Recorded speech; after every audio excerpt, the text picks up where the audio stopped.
During my 23 years as an athlete, people constantly said things to me like, you need to play 100% or you need to play well if you're going to beat that guy. Only to realize that's actually not true. Even arrogant to think that throughout the span of a whole match, you're going to be at 100% the whole time. My name's Hemming Hu. I'm a two-time Olympian and Australian former #1 in table tennis. In this video, I'm going to teach you 3 of the main correct mindsets before pressure situations have the best chance of realistic success and be able to replicate it. Point number 1, let's think about this phrase really logically in depth. You need to play 100% to win. That's something that we even hear the sporting greats like Rafa Nadal say without even realizing that they're saying something super unrealistic. You've heard Nadal say, to beat Novak, I have to play 100% the whole time.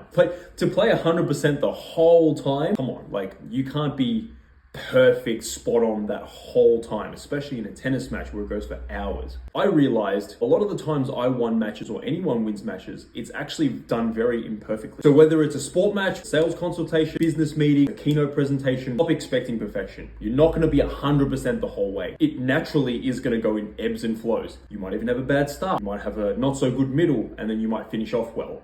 Give or take, it's gonna waver. That's part of doing anything. So the number 1 reason why I really don't like these statements like, you must play well to win, because it sets the wrong expectations and it teaches young people the wrong things from the very get-go. It teaches them to have the wrong outlook on how to actually succeed at something. It sets them up for failure before they've even started. A lot of people will win a sport match, be good on a certain sales console, they'll do a good presentation, they'll beat themselves up and say, but it didn't feel right. And even the fact that they've won or achieve the result, but just through feeling uncomfortable or they won ugly, they don't even realize they've actually acquired arguably one of the most important things a successful person needs. Being able to get through uncomfortable moments to win, it's not only a nice to have trait every successful person non-negotiably does have. People often forget that when you're in a sport where you're playing against another human being, right, that person might be ranked ahead of you. They have a history of better results than you. But on a given day, let's say they perform at 15%. You don't have to be at 90% to beat them.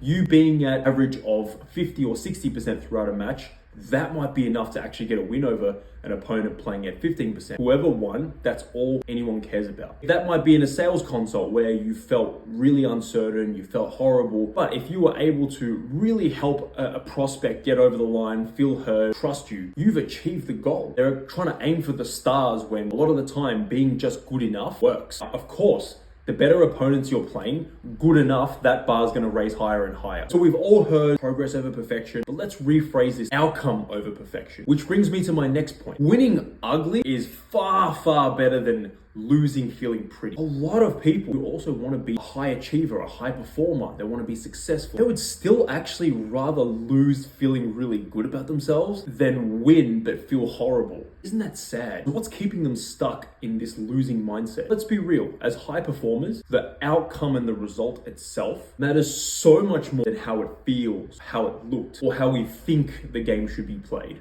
I've coached table tennis now for a very long time. So commonly have I heard, not only in table tennis, but in many other sports and professions, commonly say, I don't care if I lose. I just want to feel good and that I'm playing proper table tennis. What even is proper table tennis, right? No, really, if you win, what does it matter what it looked like or felt like, or was it correct table tennis? This brings me on to point number 3. Think of anything that you're trying to be exceptional at as very similar to a video game. The only difference is in video games, we get to see a dopamine hit of a reward or an outcome immediately. You also fail, and instead of having to wait weeks or months before the next match, we get to get up right away and try again. You've probably heard the analogy by a lot of personal development gurus and people saying life's like a video game. Yes and no. Life is like a video game because there's constant levels and we just need to pass the level that's in front of us first and then get to the next level and think about that problem. But in real life, like sport, profession, if you lose, you might have to wait days or weeks or months before you can try again. That's scary, a real dreadful feeling, often before you even win or lose. Uncomfortably, we have to sit with these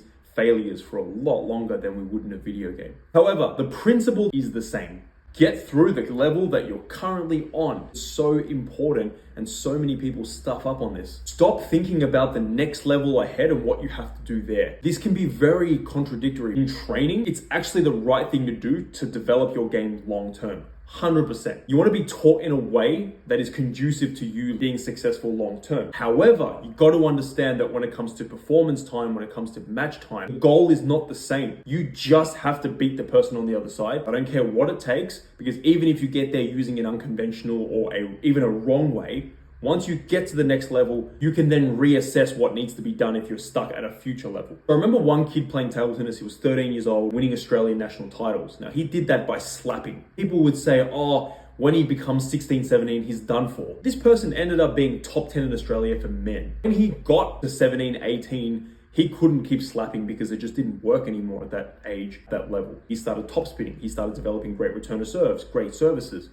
right? And people doubted him. But when he got to that next level, he innovated, he adapted. He actually sought out advice when he was stuck at higher levels. When a lot of people say, oh, if you win that way, you're never going to progress, that's actually proven to be false. People forget that you're a human being. If you don't see enough wins, you're going to want to quit. And if you quit, well, that's the worst thing that's going to happen, because then you're not going to achieve any long-term goals because you won't even be there. Beat the people that are right in front of them right now. Once you get past them, you have earned the right to worry about the next level's problems. There's always going to be problems. No matter how good you get at something, the problems will just be better quality problems. And you'll have more skill sets built along the way to handle those problems. For example, I was 13 years old, playing for an Australian junior national title. There is not as much pressure on me as when I was playing for an Olympic Games spot or the Australian national singles title. But when I was 13, I could not even handle that amount of pressure. When I get that amount of pressure as a senior player, I was able to handle that much better than that much. The whole adage of things don't get easier, you just get better is very true. My mum used to think world champions in table tennis, Ma Long and Rafa Nadal and Roger Federer, they don't get nervous. Don't be silly, Hemming. Actually, they get more nervous than anyone. It's just that they're able to handle that way better than anyone as well. So the truth is, you do need to care about winning and losing. Yes, life is going to be fine if you lose. If you stay in something long enough to actually be exceptional at it, you will inevitably lose a lot. The world champions have lost more than you at what you do. They've also won more than you, but because they've lost more than you, they've evaluated more than you, they have ultimately become better than you. There's nothing special about these human beings. They've just done these proven to work processes much more.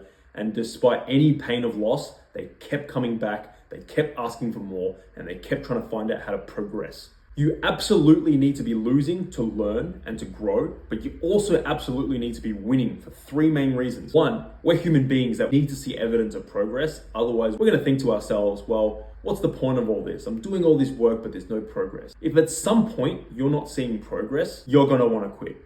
That doesn't make you a bad human. That's just human nature. So when my coach forced me to get 100% in club grades before I could move on, looking back, I'm thankful that he made me do that, because that forced me to learn skills to win ugly, actually see progress, and it cut the risk of me quitting table tennis early, to which I would have never experienced the things that I did, and I never would have grown to be the person that I am today. Far too many people quit, especially at ages 14 to 17, where our egos are at their highest. We're going through puberty. But any ages, people quit because they just don't see enough wins, and they eventually go, stuff all this. I must suck at this. This doesn't work for me. When really, they were just not putting themselves in a position to get enough wins.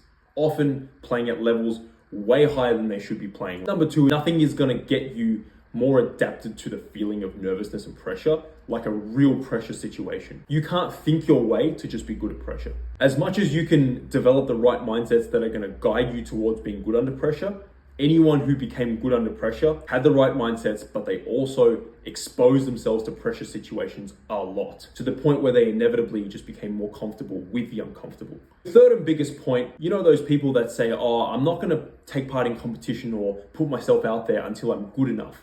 Well, funny thing, you're never gonna be good enough unless you put yourself out there. From day one, you should play matches and compete, but you should compete against those that are of a caliber that is right for you, where you win matches and you get the confidence of knowing what you're good at, where your strengths are, and developing that muscle of winning under pressure.